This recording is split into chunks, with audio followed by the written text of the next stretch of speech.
Hello and welcome to AD's tutorial on how to add properties to ABQSites. At this point, you should have received notification that you have been approved for user access to admin.zoomprospector.com. You can also log in through abqsites.org by clicking on Add Properties in the upper hand right corner and then click on the Login button on the left. So we do that here, and there's the Login button. Alternatively, you can go directly through admin.zoomprospector.com, like I mentioned, but so we just do that here. Those are the same, completely the same login terminals. And so once you have logged in with your email and password, you will see the Zoom Prospector dashboard.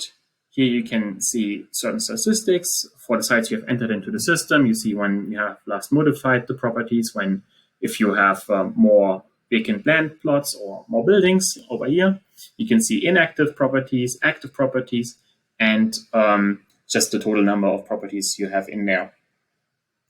Now, to add the new properties, you either hover over the green or blue area here and click on Add Properties, or you can click directly on Add Property at the upper part of the screen here, and then choose from that drop-down menu, you choose Add Property. So we do that. And then you see the new property page.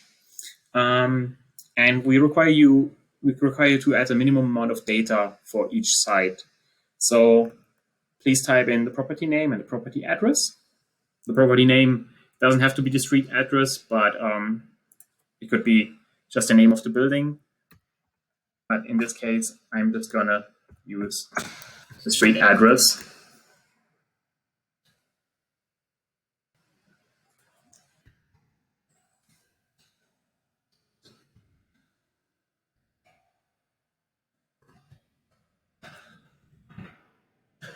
And then you see when you click on city and county, it already adjusts the Google marker to it. So if the site doesn't have a proper address, you can put in a street address nearby, if it's a vacant land plot or something, and then adjust the location with this Google icon by dragging it to the correct site and then click to verify this property's location on the map here. So now we need to add the city. And then the state, the zip code normally adjusts itself. If not, you have to also add that.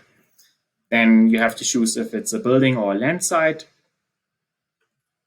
In this case, a building. We then also require you to fill out the available minimum and maximum square footage or acres. As you can see here, this turns to acres.